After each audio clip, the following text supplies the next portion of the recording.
Here's the good news. With all the craziness that's going on around the world, around the Middle East, at least we know that a biblical prophecy is being fulfilled, that chutzpah, audacity, is all over. It's widespread. The Talmud tells us 2,000 years ago that just before the arrival of the Messiah, audacity will reach unprecedented levels. Take a look at what Australian news anchor, former news anchor Erin Molan, who was fired for her pro-Israel stance, has to say about recent developments in the Middle East. This is all. To all those who have spent the past 15 months calling Israelis, Jews, and really anyone who condemns terrorism, baby killers, war criminals, committers of genocide.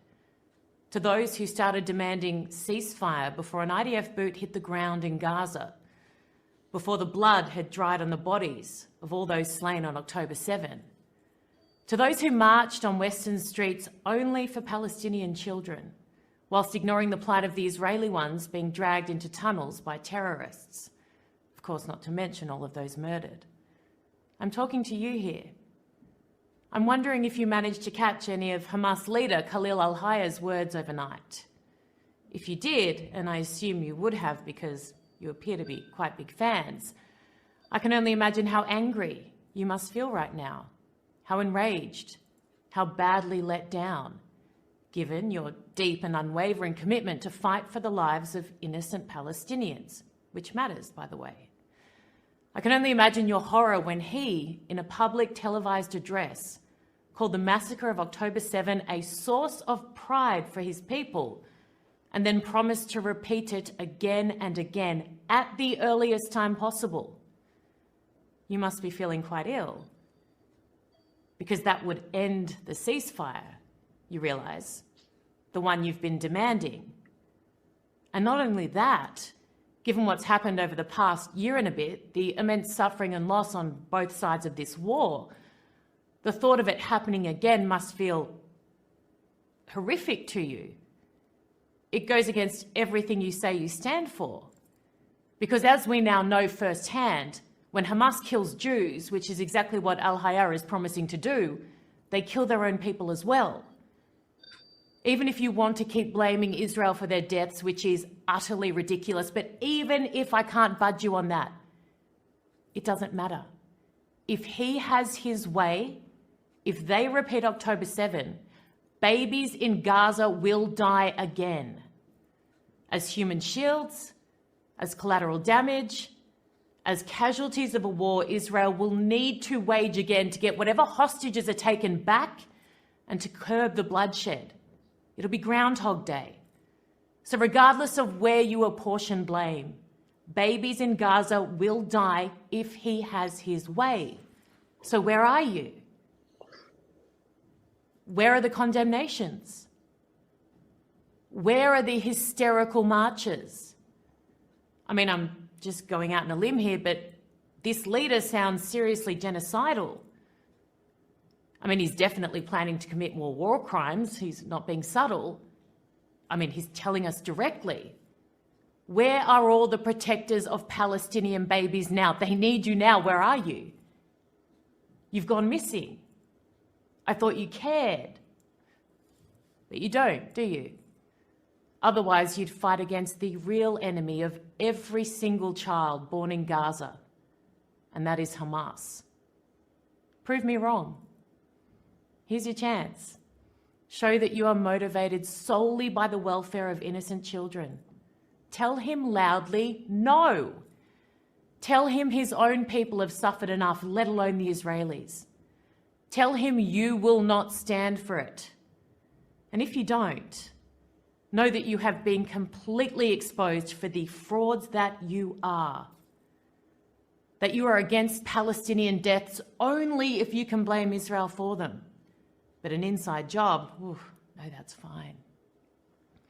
Know that you are part of a shameful movement that has failed innocent children everywhere in immeasurable ways, particularly those in Gaza, almost more than anywhere else. Your support of murderous terrorists and your condemnation of the victims of it will hurt those babies in Gaza for decades to come more than any war with Israel ever will. You haven't saved them. You've given them a death sentence.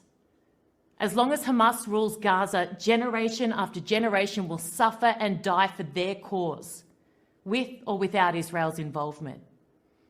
So I repeat, where are you? Your silence is deafening.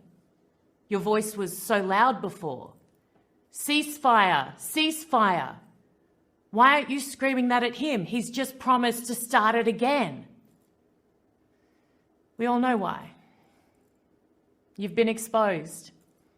And your failure to act now when those little Palestinian babies need you most is all the evidence we need. Prove me wrong, I'd love you to. Condemn him, the leader, and the death curse he's just put on all of his people. I know you won't, by the way. I do. But at least, maybe now, more of the world will realise that too, and see you for exactly who you are.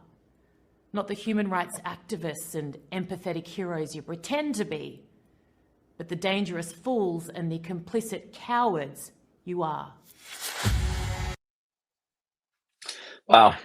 You know, the numbers are emerging from Gaza right now. The final estimates of the fatalities are as follows. With 51,600 deaths, broken down as follows. Out of those 51,600, 22,600 are civilians and 20,000 are combatants. 7,000 are natural deaths and 2,000 are deaths caused by Hamas, which means that the ratio from civilian to combatant deaths in Gaza over the past 15 months of this war is 1-to-1. This is unbelievable.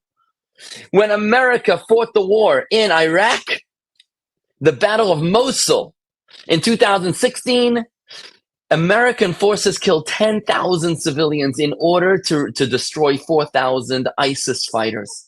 That's a ratio of 1 terrorist to 2.5 civilians. Whereas in Gaza, Israel was fighting with a ratio of 1-to-1. 1 civilian killed for every 1 Hamas terrorist. These are numbers that are unprecedented before in the history of warfare. What an incredibly humane war. And if Israel is accused of doing a genocide in Gaza, then whoever's in charge of this genocide needs to be fired because he is doing an unbelievably poor job. He is failing at this genocide. Friends, don't drink the Kool-Aid. It is absolutely crazy. Don't accept any premise. Don't accept any prejudice. Stand your ground. Fight with the facts, and you'll make a difference.